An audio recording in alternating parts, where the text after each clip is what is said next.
금요일 저녁에 이거보다 더 즐거운 일들이 많으실 텐데 오시기도 하고 줌으로도 들어오신 분들 우선 감사드리고요. 네, 제가 그 좀 전에 여기 계신 분들한테 먼저 잠깐 기다리면서 말씀을 드렸는데 이게 생각보다 되게 긴장이 되네요. 그리고 제가 좀 고민이 많이 됐던 게 이 학술적인 세팅이나 강의실 밖에서 이렇게 강의를 많이 하는 편이 아니고 뭐 별로 몇 차례 안 되는 것 같아요. 근데 별로 안 좋은 별로 안 좋은 경험이 몇 번 있기도 하고, 안 좋다는 게 이제 다른 의미에서 그런 게 아니라 내가 이걸 잘 못하는구나 이런 생각을 한 그 경험들이 몇 번 있어가지고, 오늘 같은 경우도 사실 원래는 제가 요새 연구하고 있는 내용들이나 관심사나 이런 걸 좀 중심으로 소개를 하려고 하다가 가만히 생각해 보니까 이 자리의 취지가 교수자로서 있거나 뭐 이런 게 아니라 같이 시민의 한 사람, 제가 사실 발표 제목도 그렇고요, 그죠? 그래서 시민의 한 사람으로서 민주주의에 대해서 같이 어떻게 좀 이야기할 수 있을까, 그 관점에서 생각을 하다 보니까 제목은 다시 상상하기라고 했는데 별로 상상도 잘 안 되고 결국은 좀 이따 내용 보시면 알겠지만은 좀 고리타분한 내용으로 수렴이 된 것 같아가지고 조금 걱정이 되기도 하고, 그런데 어쨌거나 좀 같이 뭐라고 그럴까요? 좀 탐색한다고 그럴까? 제가 여기서 이 지금 제목에서 던진 질문에 대해서 뭔가 굉장히 정교하게 정식화된 뭐 이런 얘기를 하려고 하는 취지는 전혀 아니고요. 몇 가지 좀 같이 생각해 볼 만한 화두도 좀 던지고, 저도 오신 분들한테 코멘트도 듣고 또 같이 고민하고 하는 그런 자리가 되면 좋을 것 같습니다. 그래서 일단 먼저 그렇게 말씀을 드리고 출발을 좀 해보겠습니다. 토크빌 다들 잘 아시는 미국의 민주주의라는 책에서, 이게 미국의 민주주의 2권에 나오는 내용인데요. 이게 꽤 많이 인용이 됩니다. 근데 제가 의역을 좀 많이 해서, 이거는 본문 내용을 그대로 가져온 건 아니고 의역을 꽤 많이 했습니다. 문장이 매끄럽지가 못한 것 같아서. 그래서 토크빌이 뭐라고 얘기하냐면, 폭정을 유지하는 가장 확실한 방책은 사람들을 고립시키는 것이다. 폭군은 사람들에게 자신을 사랑해 줄 것을 기대하지 않는다. 사람들이 서로를 사랑하지 않으면 그만이다. 그는 사람들에게 나란 일에 힘을 보탤 것을 요청하지도 않는데, 사람들이 스스로 그걸 하려고 하지 않으면 이제 그걸로 된 거라는 거죠. 사람들이 자꾸 뭘 하려고 그러면 안 좋겠죠, 폭군의 입장에서는. 모두의 번영을 위해 힘을 쓰려 애쓰는 사람을 불온하다고 하고, 거꾸로 자기 일에만 몰두하는 사람을 그 말의 의미를 바꿔가지고 좋은 시민이라고 부른다. 이렇게 그냥 천천히 보면은 상당히 통찰이 있는 얘기들이 많이 있는 것 같아요, 그죠? 여기서부터 좀 이야기를 풀어가려고 그러는데, 이거를 조금 더 추상적으로 이야기를 하면, 민주주의를 지탱하는 기반으로서 이른바 시민성의 문제, 시티즌십의 문제가 왜 중요한지를 상당히 잘 보여주는 문장인 것 같아요. 그래서 이렇게 먼저 가지고 와서 시작을 해보려고 그럽니다.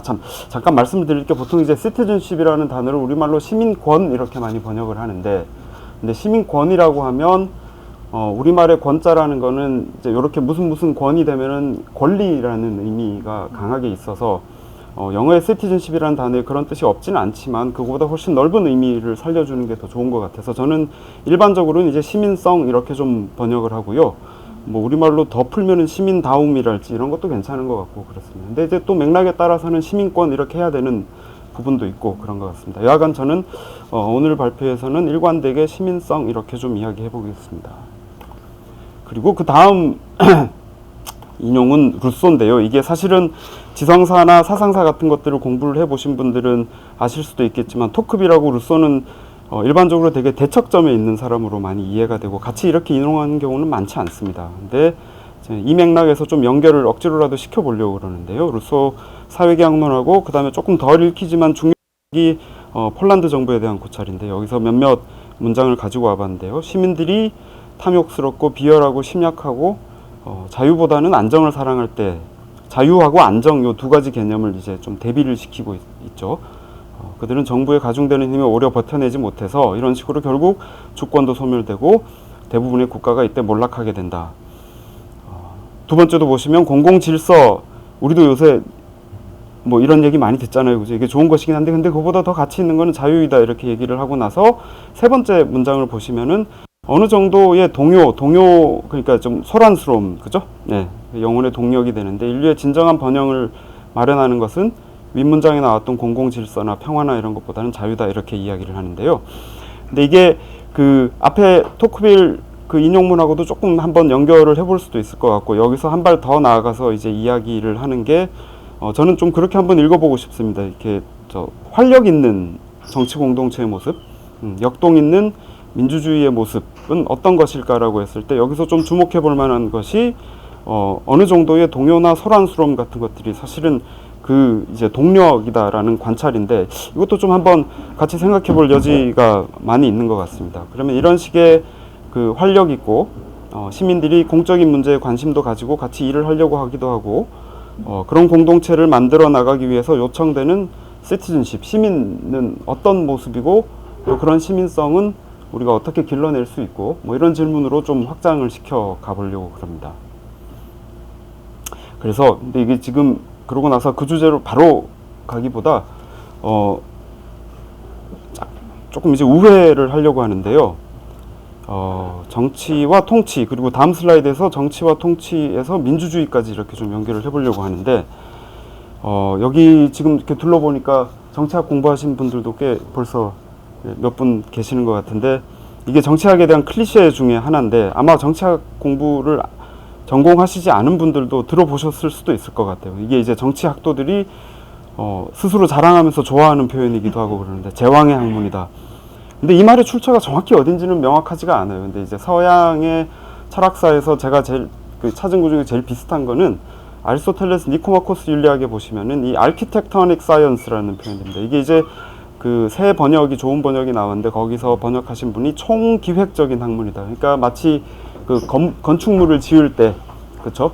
전체를 이렇게 조망하는 시납틱하다고 그러나요? 전체를 조망하는 관점, 모든 요소들이 있고 계획이 있을 때 그런 것들을 전체를 기획하는 학문이다. 그런 의미에서 정치학 이렇게 얘기를 하고, 바로 이제 이게 누구의 관점이냐면 바로 리더의 관점이죠. 그래서 어떻게 나라를 잘 다스릴 것이냐, 공동체의 이런저런 문제들을 해결할 것이냐, 이게 이제 정치학의 이제 과제다.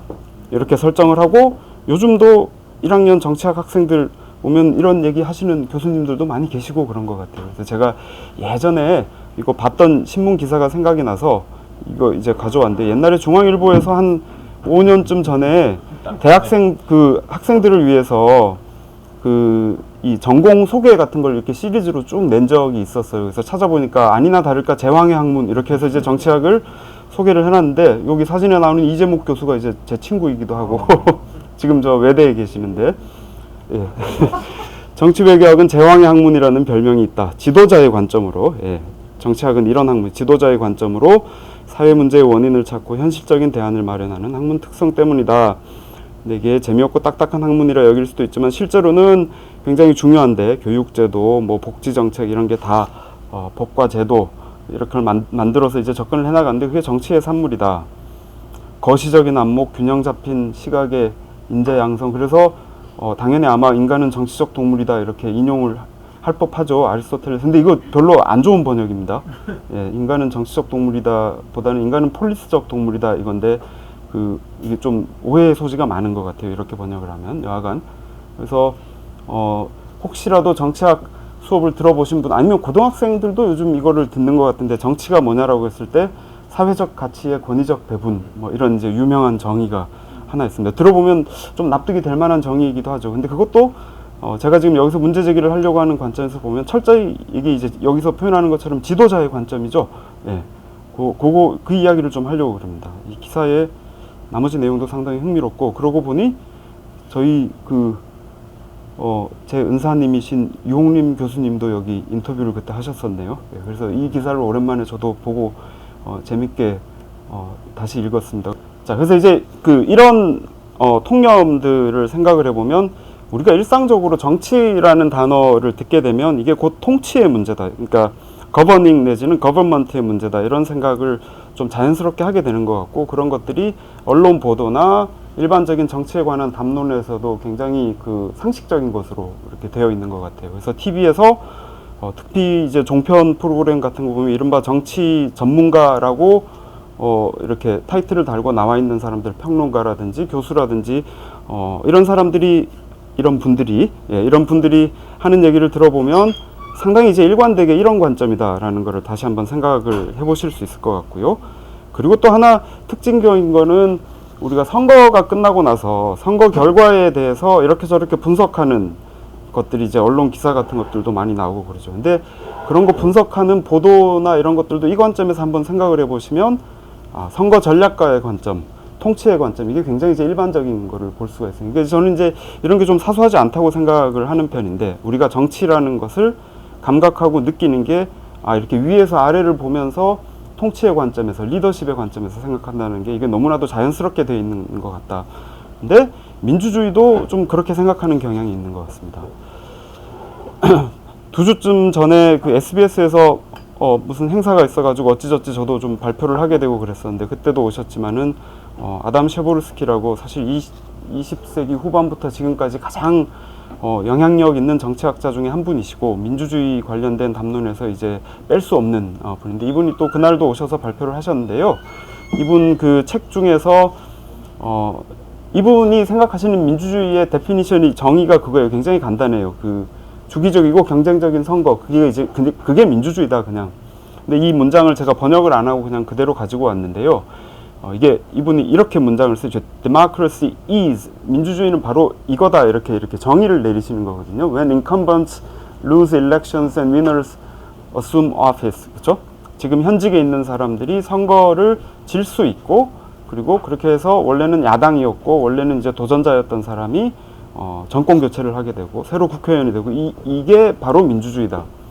민주주의의 이른바 내포와 외연이라고 그럴까요? 그걸 이제 이렇게 딱 설정을 하는 거죠. 이게 왜 중요하냐라고 하면, 이분이 하시는 말씀이 바로 이게 사회적 갈등을 평화적으로 해결하는 방법이기 때문이다. 사회적 갈등을 해결하는 방법이 여러 가지가 있을 수가 있는데, 강압에 의해서 할 수도 있고 그냥 사람을 죽여버릴 수도 있고 여러 가지가 있을 수가 있는데, 민주주의가 독특한 게 뭐냐라고 하면 피를 흘리지 않고 평화적으로 해결할 수 있게 해준다. 특히 선거라는 메커니즘이죠. 근데 이것도 이제 좀 복잡한 논변들이 그 안에 있긴 하지만, 어쨌거나 지금 중요한 거는 민주주의에 대해서 사실은 정치학에서 가장 널리 퍼져 있고 또 전제가 되는 그런 개념화 방식이라고 그럴까요? 이게 이런 데서 이제 나오는데, 요거를 조금 확장시켜서 이야기를 해보면, 한국 사회에서도 그렇지만 우리가 민주주의의 역할이 뭐냐, 그죠? 특히 우리가 선거 끝나고 나서 이런 얘기를 많이 듣죠. 그래서 나라가 지금 두 쪽, 세 쪽으로 나뉘어져 가지고 열심히 싸웠지만 선거가 끝났으니까 갈등과 분열을 넘어서 타협과 공존을 일으켜야 된다. 통합과 화합의 수사, 이런 것들이 이제 굉장히 강조가 되고, 그게 바로 좋은 민주주의다.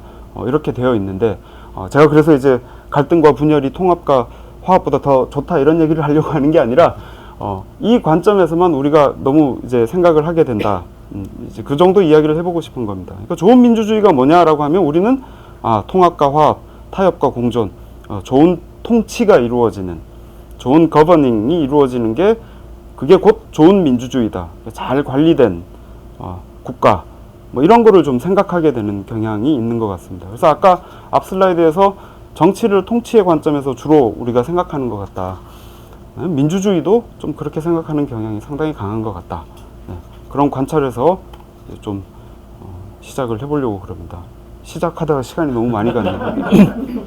근데 이게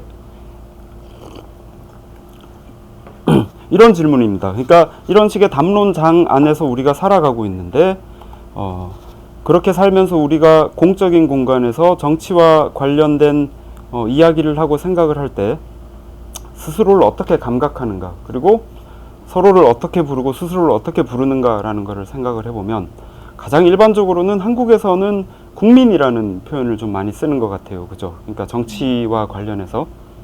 근데 여러분들 영어 단어를 생각해 보시면 여기에 딱 부합하는 단어가 잘 없어요. 그러니까 미국 사람이 예를 들어서 당신 어디서 왔냐 이러면 한국은 한국 국민이다, 이게 되게 자연스러운데, 미국 사람은 그냥 심지어 나는 무슨 주에 왔다, 이렇게 얘기를 할 경우도 많이 있고, American National이다.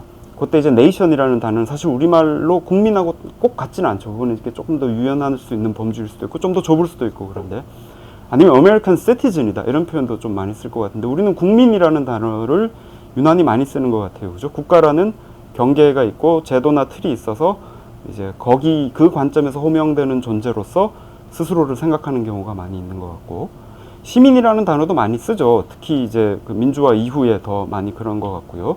근데 시민이라는 단어도 가만히 생각해 보면, 제가 아까 시민성, 시민권, 이 번역의 문제에 대해서도 말씀을 드렸지만은, 정해진 권리 체계나 제도 안에서 움직이는 사람들을 대체로 우리가 시민이라고 좀 생각을 하는 것 같은데, 제가 조금 이따 정치 주체 이런 표현을 쓰겠지만 그게 이제 반드시 그런 의미에서의 조금 좁은 의미의 시민하고는 또 똑같지는 않은 것 같습니다.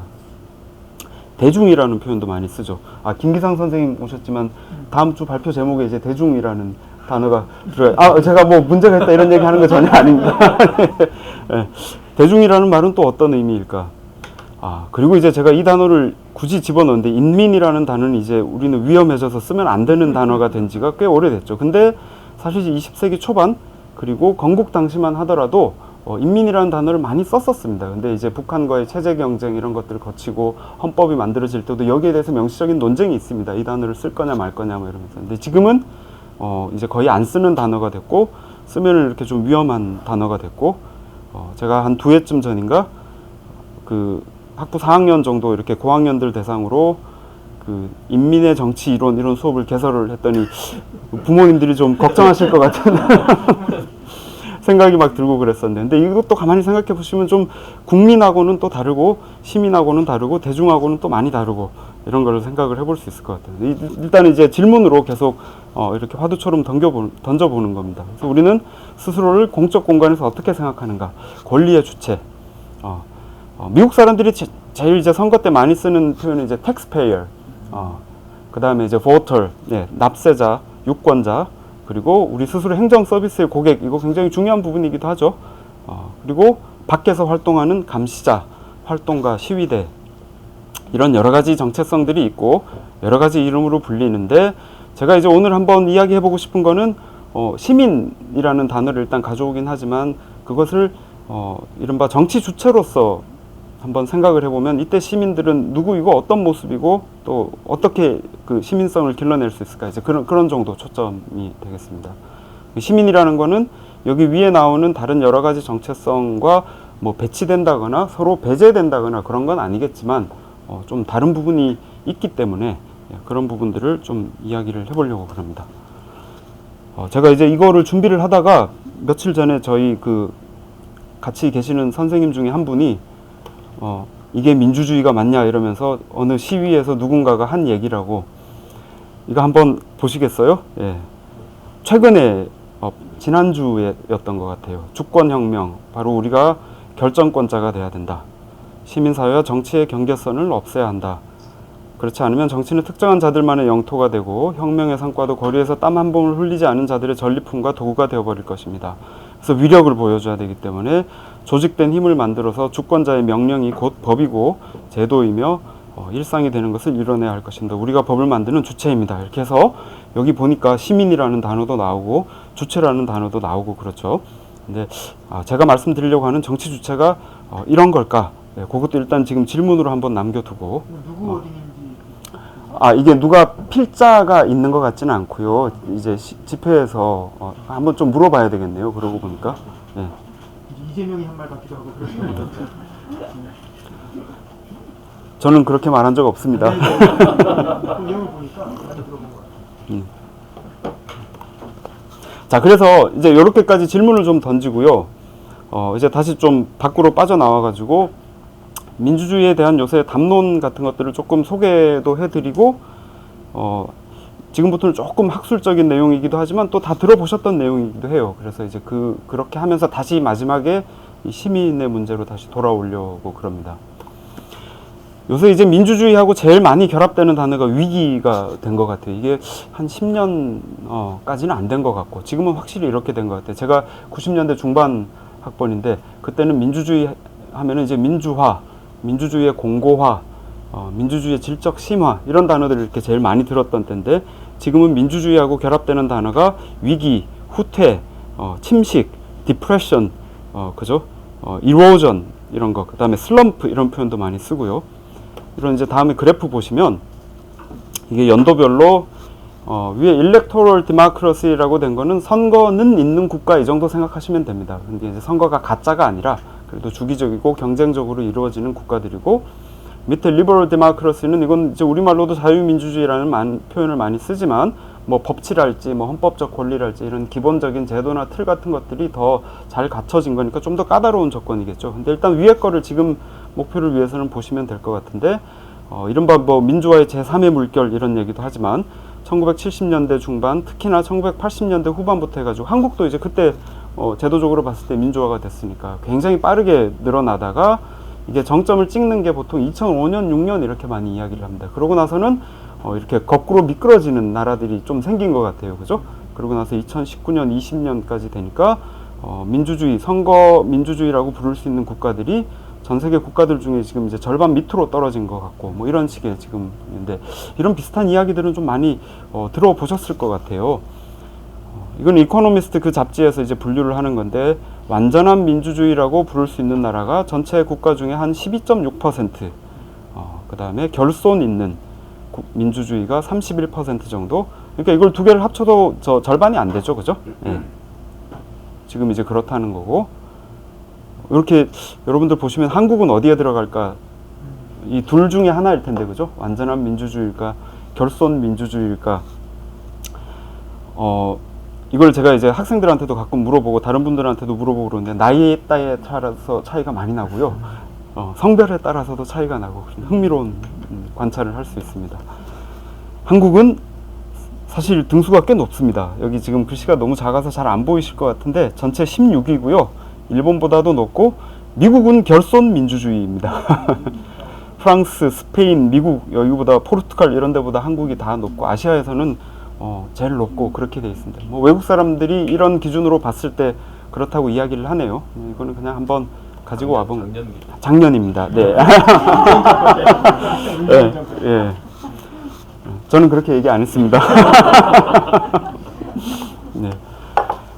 오늘날 민주주의 위기에 대한 담론이 많이 퍼져 있는데 일반적으로 이렇게 많이 진단을 해요. 예전에는 쿠데타 같은 외부로부터의 충격에 의해서 권위주의로 순식간에 이렇게 퇴행하는 경우들을 붕괴되는 경우를 많이 봤는데 요즘은 하루하루 그냥 알게 모르게 조금씩 갉아먹는 것 같은 침식. 그래서 아까 이제 나왔던 표현 중에서 리세션이나 뭐 이로전 이런 표현들이 있었죠.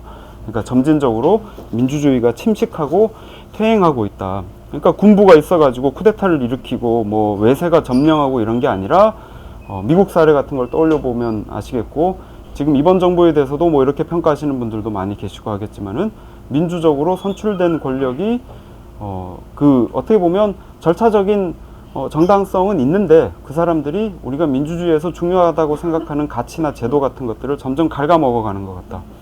민주주의의 질이 악화가 되고 심지어는 좀 더 이제 큰 개념으로는 요즘 이제 정치학에서는 독재화 이런 개념을 쓰는 것 같습니다. 이게 아주 넓은 스펙트럼에서 그러니까 권위주의로 완전히 붕괴되지 않더라도 그 방향으로 미끄러져 내려가는 거를 다 이제 통칭해서 독재화 이렇게 좀 많이 부르는 것 같아요. 근데 이게 몇몇 뭐 예외적인 경우가 아니라 사실 스스로도 자랑스러워하는 뭐 세계에서 가장 오래된 민주주의 국가라고 이야기하는 미국에서도 그렇죠. 평화적인 아까 셰보르스키의 민주주의 정의에 대해서 말씀을 드렸지만 평화적인 정권 교체 이게 위협받는 그 시기 그 일까지 벌어졌었고 서유럽, 북유럽 국가들에서도 극우 정당이랄지 아니면 이제 소수자 문제라든지 이런 것들이 이제 정착된 민주주의 국가들에서도 이런 일들이 많이 벌어지고 있다. 이게 이제 우리가 다 많이 듣게 되는 이야기들이죠. 정치적 양극화, 정치적 부족주의, 그죠? 다들 부족처럼 이렇게 상대편을 경쟁자가 아니라 없애야 될 적으로 생각하는 극단주의 세력이 확산되고 조금 추상적으로 표현하면 다 같은 말이죠. 배제적인 형태의 정체성 정치, 제도에 대한 불신, 그리고 합법적으로 권력을 잡았지만 그 대통령이나 그 의회에서 사법부랄지 선거랄지 검찰이랄지 이런 제도들은 사실은 이제 그 민주주의 정치 과정에서 이른바 심판 역할을 해야 되는 기구들이라고 볼 수가 있는데 이걸 이제 매수를 한다든지 협박을 한다든지 뭐 이렇게 자기 편에 맞게 악용하는 그리고 더 나아가서 언론이나 시민사회 통제, 소수자 억압. 요즘 이제 주목을 많이 받는 사례가 헝가리나 폴란드 같은 사례인데요. 헝가리 같은 데 보면 대놓고 언론사를 탄압하고 이러는 게 아니라 정부 내지는 친정부 기업이 굵직한 언론사를 다 사버렸습니다. 그러니까 언론 세계의 이제 생태계가 자연스럽게 이거 굉장히 세련된 거죠. 대놓고 이제 사람 죽이고 뭐 가두고 이렇게 하는 것이 아니라 이런 방식으로 이런 증상들도 우리가 많이 보도가 되는 거고 왜 이런 일이 일어날까? 이게 간단하게 진단이 되는 거면 이런 일이 아마 안 일어났을 텐데요, 그죠? 당연히 복잡할 수밖에 없고 논쟁적인 것 같습니다. 그래서 그냥 이렇게 언급만 하고 지나가야 될 것 같은데요. 경제적인 양극화를 이렇게 연결시키는 경우도 많고 지금 대의민주주의 제도의 한계가 드러난다. 이 관련된 얘기는 저도 조금 이따 좀 해보겠습니다. 그리고 정치 리더십의 문제다. 요즘 또 이제 정치학, 사회학 이런 데서 많이 주목을 받는 게 문화와 정체성의 문제. 트럼프 지지자가 누구냐 이렇게 분석을 해보면 반드시 뭐 교육도 못 받고 소득 수준이 낮고 그런 사람들만 있는 건 아니다. 그렇지 않거든요. 정체성의 문제, 나 같은 사람이 누구냐라고 했을 때 종교적으로나 아니면은 여러 가지 면에 있어서 정체성 문제가 중요하다. 그리고 또 중요한 주제죠. 미디어, 특히 SNS의 역할, 이런 이제 갈등적이고 아까 정치적 부족주의 이런 표현을 썼지만 이런 것들을 증폭시키는 그런 경향이 많이 있는데 미디어의 역할, 이런 것들 이제 이야기를 많이 하죠. 네. 근데 지금부터가 이제 좀 더 본격적으로 들어가는 이야기가 될 텐데 일반적으로 그래서 이런 위기에 대해서 어떤 식으로 진단하고 어떤 처방을 많이 내리느냐라고 했을 때 이게 좀 그 과격한 일반화이긴 합니다. 다들 이렇게 생각하는 건 아니지만 특히 정치학 중심으로 놓고 봤을 때는 이런 식으로 진단하고 이런 식으로 처방을 내리는 경우가 상당히 많은 것 같습니다. 이렇게 한국에서도 이제 담론을 주도하는 정치학자 특히 이제 그러니까 정치학자들 중심으로 생각하면 이런 것 같은데요. 포퓰리즘 같은 이런 위기가 왜 생겼느냐라고 했을 때 잘 작동하는 대의민주주의의 모델이 있는데 이게 일시적으로 일탈됐거나 아니면 오작동을 하기 때문에 이런 문제가 생긴다. 그쵸. 정치권의 대표성도 떨어지고 국민들 말도 잘 안 듣고 우리도 선거 치르고 나면 그런 얘기 항상 하잖아요. 그죠. 뭔가 굉장히 민의가 반영되지 않는 것 같다. 뭐 이런 얘기들도 하고 그러니까 사람들의 응축된 불만 같은 것이 이제 포퓰리즘이랄지 이렇게 좀 극단적인 목소리를 내는 사람한테로 간다. 뭐 이런 식의 이제 분석들을 많이 하니까 그럼 이걸 어떻게 고쳐야 될까? 요거를 이제 한국에도 많이 읽힌 책인데 그 책이 어떻게 번역됐죠? 민주주의는 어떻게 무너지는가 이렇게 됐나요? 레베치키 지블랏의 원래 제목은 How Democracies Die인데 민주주의는 어떻게 무너지는가 아마 그렇게 번역된 것 같습니다. 뭐 굉장히 좋은 책이고요. 저도 이제 그 수업에도 많이 활용하고 그렇게 하는데 그 두 분이 어떤 표현을 쓰냐면 민주주의를 지켜주는 가드레일, 손잡이 이렇게 난간 같은 게 있는데 하나가 하드 가드레일이고 하나가 소프트 가드레일, 이렇게 경성 가드레일이 있고 연성 가드레일이 있는데 이게 복잡한 얘기가 아니라요. 경성 가드레일은 우리가 흔히 생각하는 법과 제도의 문제, 공식적인 것들 문제. 연성 가드레일은 그런 것들의 작동을 가능하게 하는 규범이나 관행의 문제 이렇게 생각하시면 됩니다. 그러니까 그 두 차원에서 그러니까 지금 대의민주주의가 잘 작동을 안 하고 있으니까 경성 가드레일의 관점에서는 법과 제도를 이렇게 잘 만들어야 된다는 거죠. 수평적 책임성 메커니즘, 이것도 복잡한 게 아니라 우리 상권 분립, 견제와 균형 이렇게 얘기를 하는 것처럼 지금 미국이나 한국 같은 경우도 행정부나 대통령한테 권한이 너무 집중되고 있다. 제왕적 대통령 이런 얘기 많이 하잖아요. 그죠? 그리고 정치의 사법화, 사법부의 역할이 너무 비대해지는 것 같다. 이런 것들. 근데 이런 것들이 좀 균형을 찾게 해줘야 된다. 정당이 제 역할을 해야 된다. 정치권이 이제 일을 더 잘해야 된다. 이제 이런 식의 제도나 법을 잘 다듬어야 된다. 또 다른 한편으로는 그런 거를 잘 작동하게 해주는 정치 규범이 있는데 관용, 상대방에 대한 그리고 제도적인 자제. 제도적 자제는 복잡한 게 아니고요. 우리 이제 검수완박 이런 거에서 이런 얘기들 많이 했지만 사실 다수당이 다수이기 때문에 입법을 하려면 뭐 해도 되는 거죠. 절차적으로 놓고 봤을 때. 근데 예전에는 차마 그래도 그렇게 안 했던 일들이 있는데 지금은 50% 더하기 한석만 있으면 그런 걸 자꾸 밀어붙인다는 거죠. 예전에는 제도적 자제 이런 것들이 좀 발현이 됐고 정치인들 사이에서 이렇게 좀 양보할 건 하고 했던 것 같은데 지금은 그런 게 잘 안 되고 있는 것 같다. 그런 정치 규범을 어떻게 복구할 수 있을까? 그래서 이제 잘 작동하는 대의민주주의의 모델 같은 것들이 있는데 그런 가치와 제도와 규범을 어떻게 회복할 수 있을까? 이제 이런 식의 진단과 처방을 많이 내립니다. 근데 들어보시면 다 중요하고 좋은 얘기잖아요. 저도 이제 여기에 대해서 반대한다는 이야기가 아니고 당연히 다 이제 이렇게 나가야 되는 것들인데 제가 이제 던져보려고 하는 질문은 이게 이제 가장 정확하고 포괄적인 진단이 맞는지 그리고 이제 방향성을 이렇게만 이해를 하면 되는지 좀 빠진 이야기들은 없는지 뭐 그런 정도 관점에서 생각을 해 주시면 될 것 같습니다.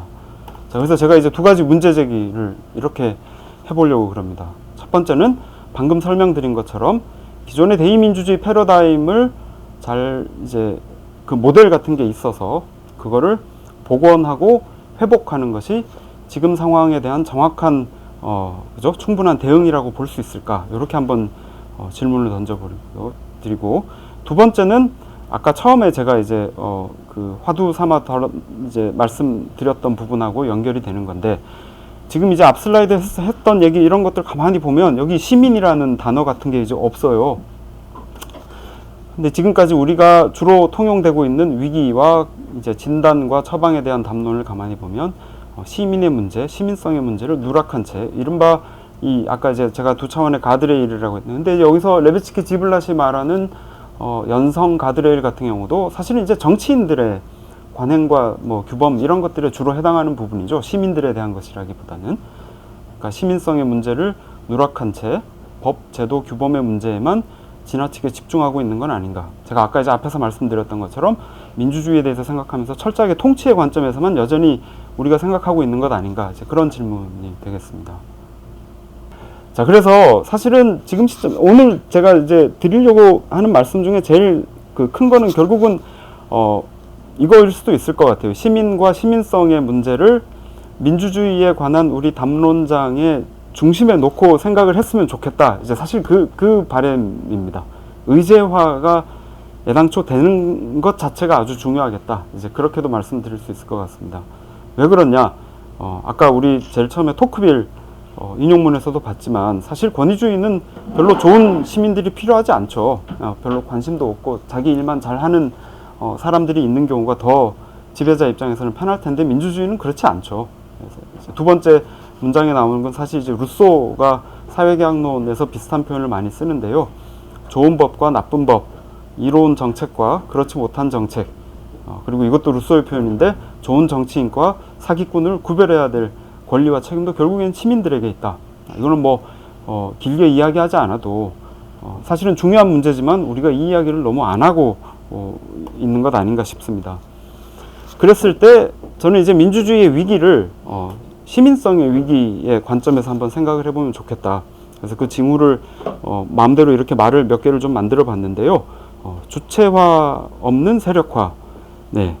그러니까 시민 참여가 우리 굉장히 진영 논리에 좀 많이 갇히면서, 제가 이제 주체화에 대해서는 뒤에서 조금 이따 좀 말씀드리도록 하겠습니다. 이게 세력화의 논리와는 어떻게 다를까?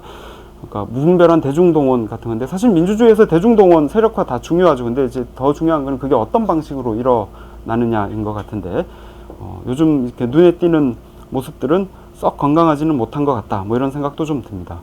두 번째는 공론장이 전쟁터처럼 돼버린 것 같다. 정치인들을 시민들도 좀 닮아가는 것 같다. 이기고 지는 것만 남고 내용도 중요하지 않고 과정도 중요하지 않고 이런 모습들. 시민성이 양극화되고 있는 것 같다. 우리가 경제적 양극화 이런 표현을 많이 쓰지만 사실 정치 참여나 정치에 대한 관심, 자원이나 태도 이런 것들에 있어서도 굉장히 적극적이고 참여적인 사람들도 있고 전혀 그렇지 않은 사람들. 한편에는 정치에 대한 과도한 열정과 기대 이런 것들이 있고, 다른 한편으로는 정치에 대한 상당한 냉소와 무기력이 있고, 그 중간층은 이제 좀 별로 없는 것 같은 이런 모습. 이런 건 뭐 엄밀하게 드리는 말씀은 아니고 그냥 약간 좀 인상처럼 이런 문제들이 있지 않는가. 요 슬라이드는 좀 건너뛰겠습니다. 그래서 제가 민주주의 그 시민성 이야기를 하면 가끔 어떤 질문을 받냐면, 그래서 시민들한테 자꾸 뭐 좋은 시민이 되라고 그런 얘기만 자꾸 하냐. 나라도 엉망이고 제도도 엉망이고 정치인들도 엉망이고. 제가 이제 그런 취지는 아니고요.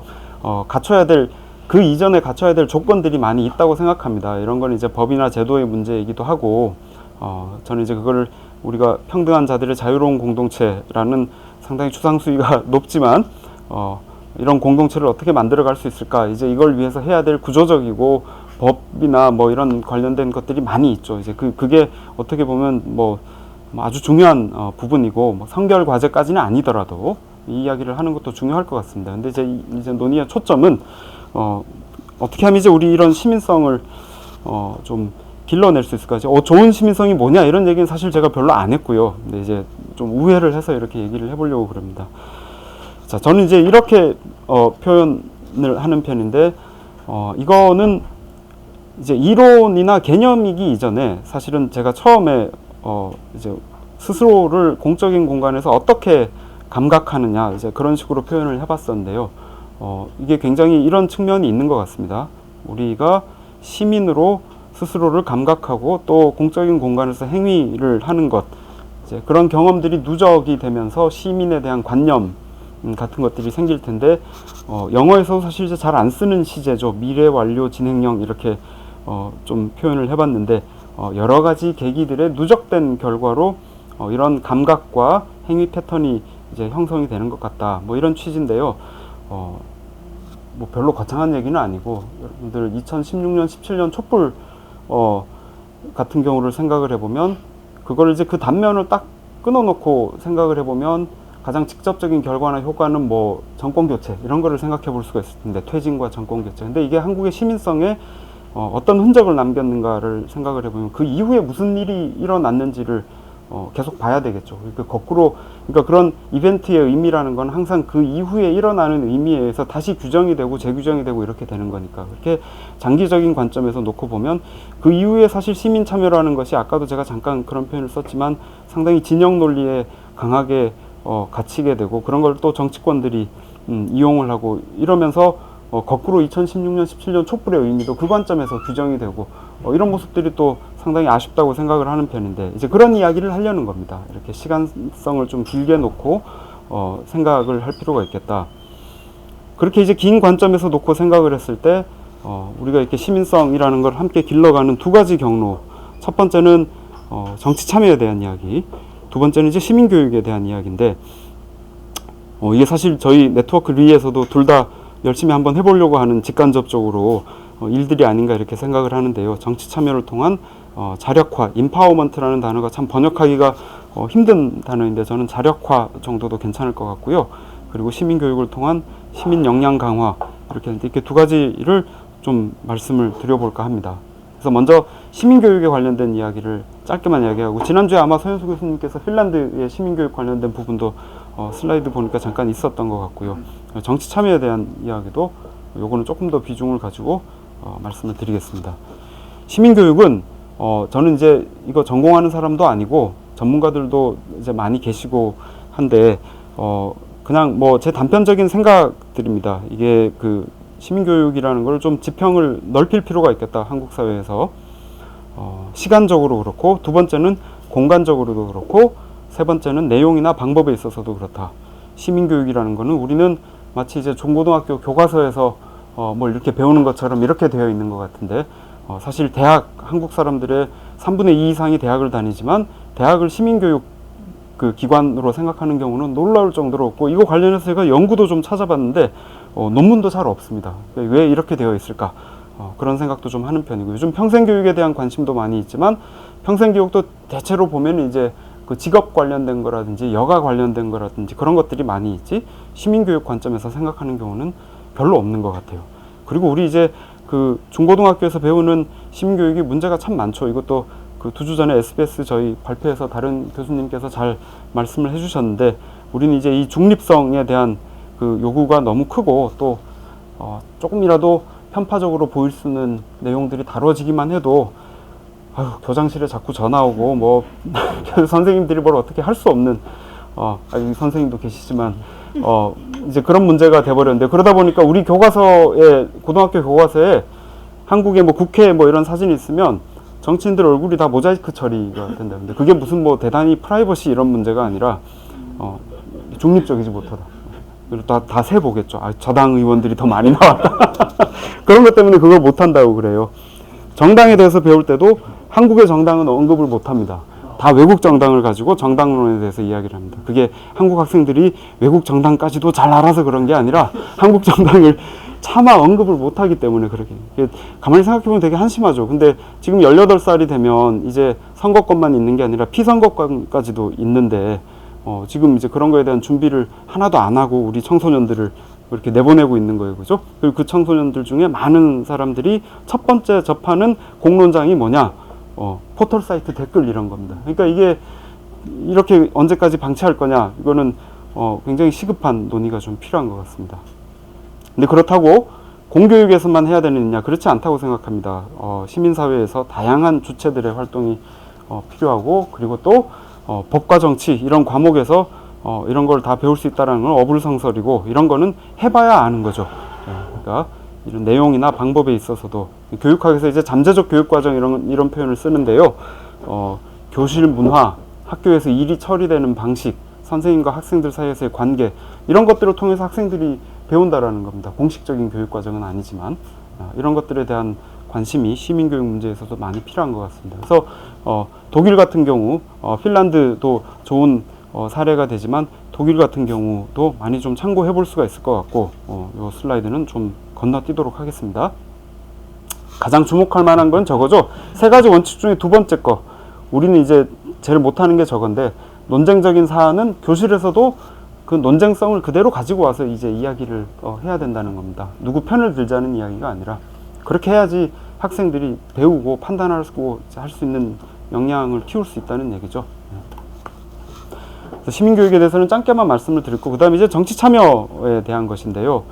정치 참여라는 거는 사실은 굉장히 그 여러 가지 방식이 있을 수가 있죠. 그러니까 몇 년에 한 번씩 선거하는 유권자로서의 참여도 굉장히 중요한 참여이고 당연히 여기 계신 분들 중에서 어떤 특정한 결사체의 구성원일 수도 있고 우리 네트워크도 결사체를 지금 이제 홍보를 하자면 이제 2주 후에 저희가 창립총회를 하니까 우리 네트워크이 아니고 R이에요. 죄송합니다.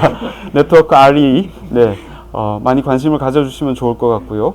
그런 활동 그리고 거리에서 이것도 굉장히 중요하죠. 요즘 점점 중요해지만 온라인 공간 또 오프라인 공간 공론장에서의 구성원으로서 댓글도 달고 뭐 이런저런 얘기 나누고 두세 명이서 모여서 이야기하고 이런 것들도 다 공론장 안에서의 활동의 한 방식이죠. 이런 여러 가지 참여의 방식과 다양한 효과가 있을 테고 이게 다 중요하고요. 이것과 다 같이 가야 되지만 또 조금 초점이 다른 게 있는데 이게 지금 이제 옆에 계시는 서윤수 교수님하고 제가 연구를 사실은 지금보다 더 빨리 진행을 해야 되는데 그죠? 지금 이제 같이 연구를 하고 있는 바로 이른바 민주적 혁신에 대한 것인데 지금 위에 나오는 유권자, 결사체 구성원, 거리의 시민, 공론장의 구성원 이렇게 생각을 해보시면 대체로는 어떤 거냐면 민주주의 정치 과정 밖에서 그쵸? 유권자로서도 그렇고 그 다음에 거리에서도 그렇지만 그 밖에서 어떻게 요구를 하는 이런 형식이라면 저희가 지금 좀 관심을 가지고 연구를 하고 있는 게 정치 과정 안으로 들어오거나 아니면 이제 그 경계에서 직접 그 힘을 그죠? 때로는 직접 결정을 하기도 하고 그런 방식의 정치 참여도 있을 수 있고 또 해외에 이런 흥미로운 사례들도 많이 있는 것 같습니다. 이런 것들을 한국에서도 어떻게 좀 제도화할 수 있을까 그런 고민을 하는 편인데요. 우리가 표준적인 정치 과정에서 시민이라고 했을 때는 선거를 통해 가지고 권한을 위임을 하고 몇 년 있다가 이제 책임을 묻는 거죠. 잘 못하면 쫓아낼 수가 있으니까 그 과정에 뭐 시위도 하고 결사체에서 활동도 하고 이렇게 할 수 있지만 이건과는 조금 구분되는 방식으로서 시민 참여를 이야기를 해볼 수가 있을 것 같아요. 그래서 이런 시민들의 직접적인 참여나 수기를 통해 가지고 전통적인 우리한테 굉장히 익숙한 이 대의제 정치, 선거, 정당, 의회 이거죠. 세 가지 키워드가 그걸 어떻게 좀 쇄신할 수 있을까, 재구성할 수 있을까. 이런 발표를 하면 저희 과에 계시는 교수님들도 그래서 선거, 정당, 의회가 안 중요하다는 얘기냐 뭐 이러면서 그런 얘기 전혀 아니고요. 당연히 같이 가야죠. 그러니까 서로 시너지, 뭐 클리셰지만 서로 시너지를 낼 수 있고 오히려 이런 시민 참여의 확대와 심화가 전통적인 대의제 정치를 좀 더 각성시키고 쇄신할 수 있는 계기도 될 수 있겠다. 뭐 이제 그런 취지가 있습니다. 복합적 대표는 개념이니까 빼고요. 여러 가지 방식이 있을 수가 있어요. 이제 여기 계신 분들도 들어보신 분들도 많이 계시겠지만 우리 공론화위원회 이런 거 몇 번 했었었죠. 그 신고리 오리코기 관련해 가지고 그게 가장 잘 알려진 사례고 그 이후에도 근데 지금도 생각보다 공론화위원회 많이 하고 있습니다. 근데 지자체 단위에서 많이 해요. 근데 이게 언론에 보도도 잘 안 되고 찾아보시면 학계에서도 별로 관심이 없습니다. 예, 분석된 것들 잘 없고 그리고 자료도 잘 안 남겨요. 뭐 이런 데만 그렇지 않고 한국에서 많은 경우가 그렇지만 그리고 또 하나의 사례로 볼 수 있는 게 그 청원제도 우리 그 지난 정부에서도 했지만 청와대 국민청원이랄지 아니면 국회에 이제 되는 그 국민동의청원이랄지 이런 것들도 한번 생각해 볼 수 있고 이런 여러 가지 형태가 있을 수 있을 것 같아요. 근데 이게 다 똑같지는 않고요. 시민 참여를 중심으로 운영된다는 거는 매 한 가지이긴 하지만 어떤 것들은 그러니까 이를테면 공론화위원회 같은 거 생각해 보시면 한 보통 300~400명 이렇게 모아놓고 2박 3일 정도 동안 합숙을 하면서 같이 열심히 토론하고 이러잖아요. 근데 전체 인구에서 300~400명은 굉장히 적은 비중이죠. 그러니까 넓은 참여가 가장 중요한 게 아니라 온 사람들이 밀도 있게 좋은 환경에서 같이 공부도 하고 토론하면서 어떻게 하면 좀 더 질 높은 숙고된 판단에 이를 수 있을까? 그게 이제 가장 중요한 가치죠. 그래서 이제 수기의 방점이 찍혀 있는 것이고, 그것과 다르게 참여예산제나 타운홀 미팅, 그리고 한국에서도 주민자치회 이런 것들이 꽤 활발하게 이루어지고 있는 지자체들, 동네들 많이 있는데, 이런 데들은 아주 질 높은 수기, 열심히 토론하고 이런 거보다는 최대한 넓은 참여, 여기 이제 좀 방점이 있는 거죠. 직접, 이거는 이제 직접 입법, 국민투표 이런 거 생각해 보시면 됩니다. 그리고 이제 청원제도도 대체로 이 안에 들어갈 수 있을 것 같고요. 이거는 일반 시민들이 직접 영향력이나 결정권을 행사하는 데 좀 초점이 있다. 이런 이제 다양한 형태가 가능하고요. 이런 것들이 있을 때 시민 참여를 제도화하는 방식이 여러 가지가 있는데, 예를 들어서 수기의 질을 높이고 싶으면 넓은 참여와 같이 가기는 조금 쉽지 않을 것 같아요. 그죠? 사람들 한 1000명 모아놓고 열심히 토론해보자. 이거 잘 안 되겠죠. 근데 그렇다고 해가지고 수기에만 너무 방점을 찍게 되면 일반 시민들은 그런 일이 벌어지고 있는지도 잘 모르고 언론에 보도도 안 되고 그러는데, 그 사람들이 한 20명 모여서 아무리 열심히 토론하고 좋은 결론을 내렸다고 한들 나는 그 자리에 있지도 않았고 나를 설득시키려는 노력도 없었는데 그 사람들이 내린 결론을 내가 왜 따라가야 되냐, 이런 자연스러운 질문이 또 생길 수가 있겠죠. 직접이라는 것도 마찬가지죠.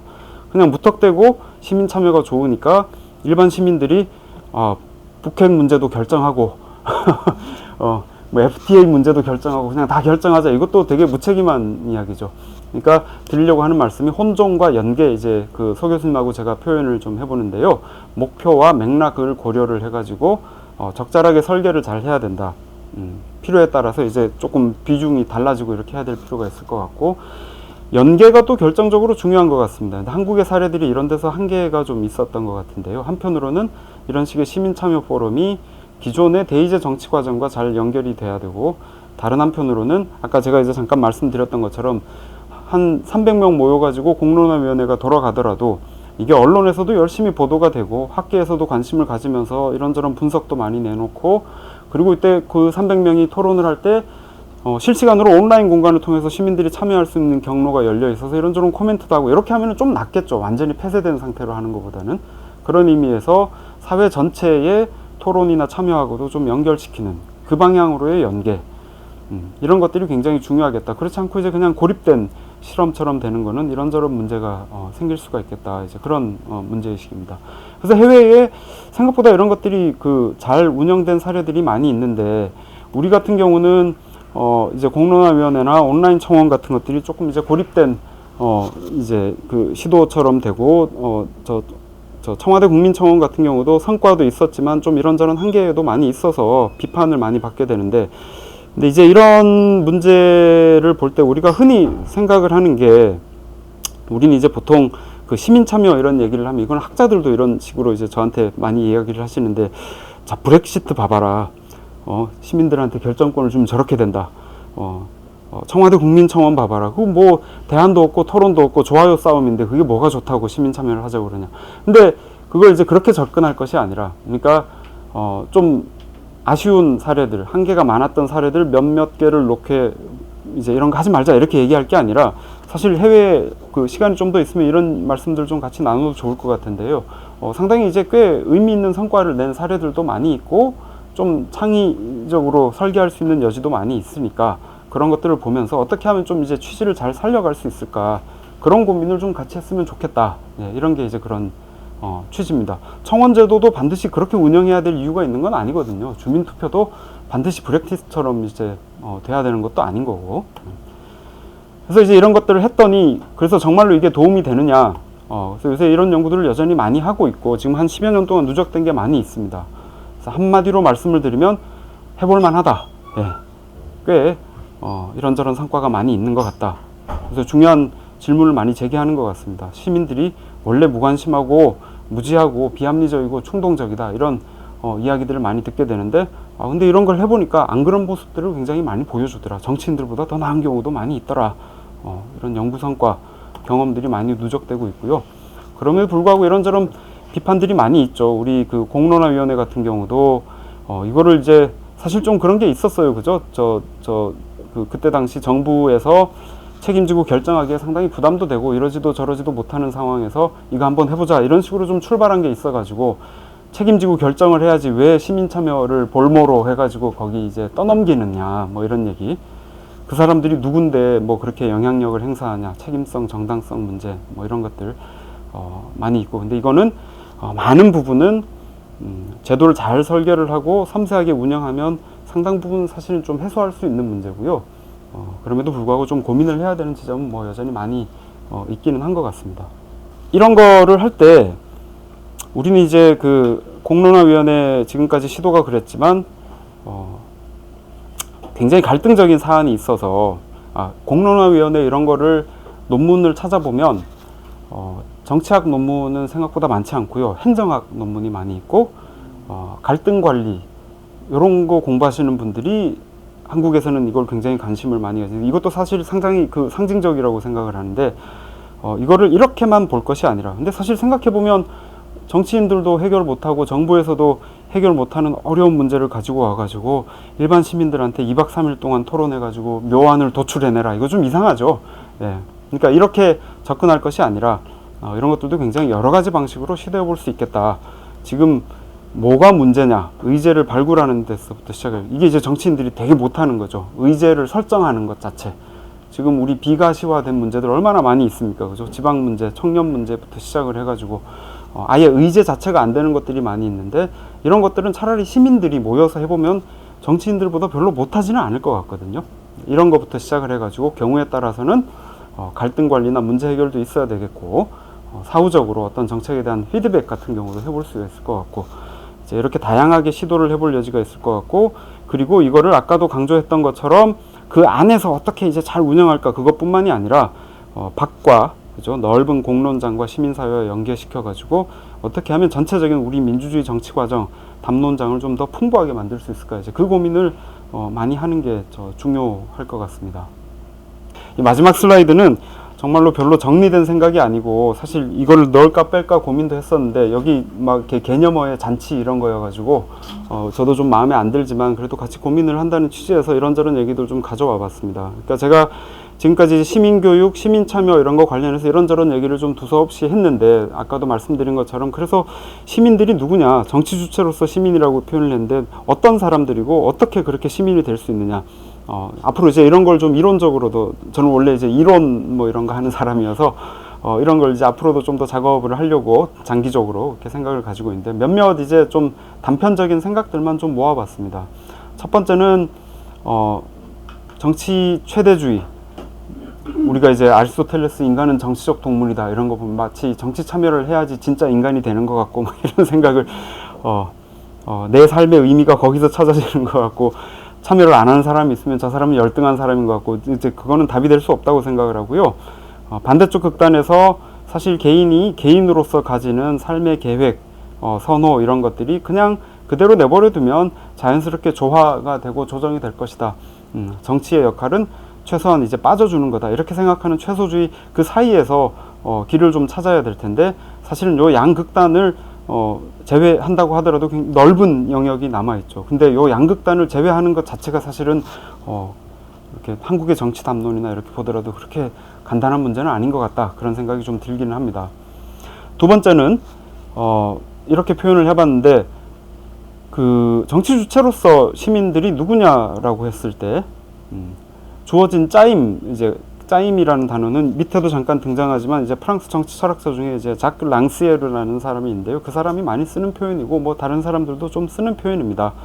이 짜임이라는 건 한편으로는 법과 제도 같은 게 될 수가 있고 다른 한편으로는 우리가 아까 저는 이제 감각이라는 표현을 많이 썼는데 말하고 행동하고 느끼는 방식 같은 것들이 있는데 그런 것들이 그냥 내가 마음대로 선택할 수 있는 문제는 아니죠. 공통의 경험을 통해 가지고 이렇게 만들어지고 변화해가고 그런 것들일 텐데 상징체계에 해당하는 부분들이 있을 텐데 그런 짜임 그 안에서 몫을 나누는 그런 존재일 뿐만 아니라 이런 측면도 있지만 이게 바로 그런 거죠. 사회적 가치의 권위적 배분 정치가 이거다 라고 했을 때 딱 이런 거죠. 주어진 짜임 안에서 서로 이해관계를 조정을 하고 뭐 싸우고 더 많이 가져가려고 노력하고 그것뿐만이 아니라 그 무대 자체를 같이 짜고 때로는 허물 수도 있는 존재다. 그러니까 때로는 우리한테 주어진 법과 제도의 형식성을 뛰어넘기도 하지만 그럼에도 불구하고 이제 계속 그렇게 파괴만 하는 것이 아니라 같이 살아가는 공간의 문법, 넓은 의미의 문법 그런 거를 만들고 지키는 데에도 관심이 있는 저도 이게 무슨 말인지 잘 모르겠습니다. 일단 굉장히 좋은 말이에요. 네. 너무 인상적이에요. 네. 빨리 지나갈게요.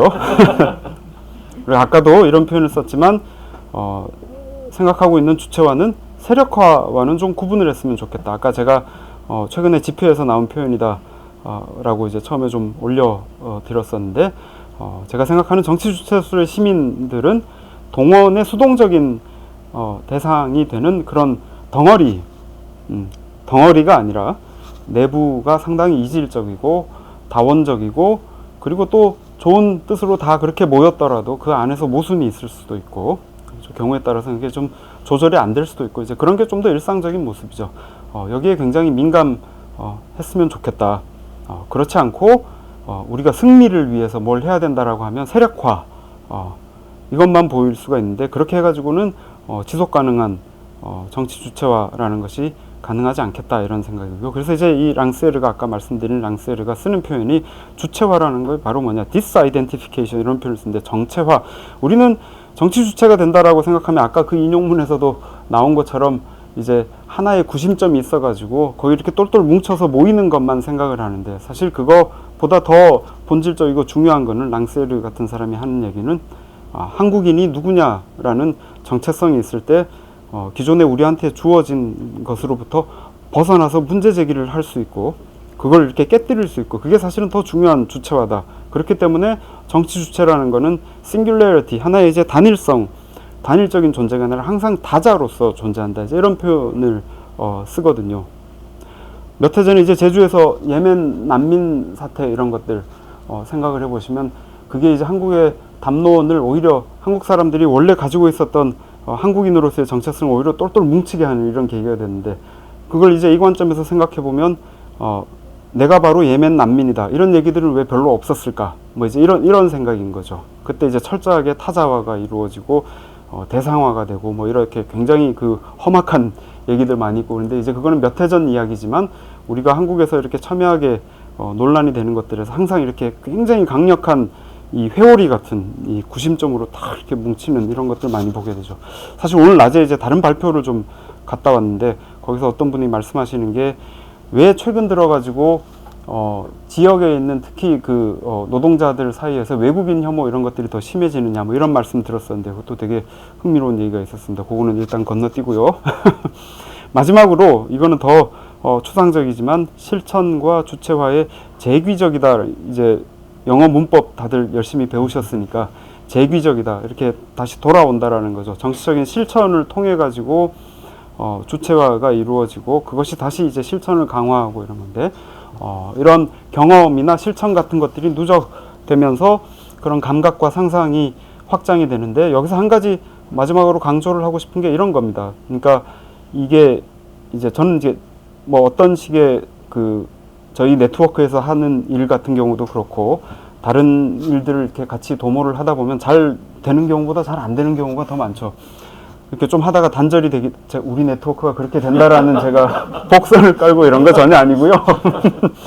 근데 그렇게 심지어 단절되거나 밖에서 봤을 때 실패했다 이렇게 평가가 될 수 있을지는 모르겠지만 그게 시도가 됐느냐 그래서 짧은 기간이라도 그렇게 같이 했던 경험이 있느냐 없느냐라는 거는 굉장히 큰 차이가 있을 수 있다. 왜 흔적을 남기기 때문에 그렇다.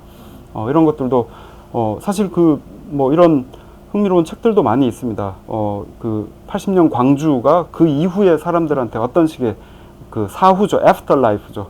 광주가 가라앉고 나서 그 이후에 10년, 20년까지 사람들이 정치에 대한 감각과 행동에 대해서 어떤 식의 흔적을 남겼는가 이런 것들인데요. 그러니까 이제 그런 의미에서 실천과 주체화의 재규적 과정. 그러니까 아까 말씀드린 탈정체화 이런 거를 강조를 하고 싶은 이유도 이게 굉장히 가시적인 성과를 단기간에 뭘 좀 내야 되겠다. 이런 관점보다는 이걸 좀 넓게 생각을 하는 게 중요하겠다. 이제 그런 취지에서 이런 말씀도 드렸습니다. 시간이 지났을 것 같은데 여기까지 네, 하겠습니다. 감사합니다. 네.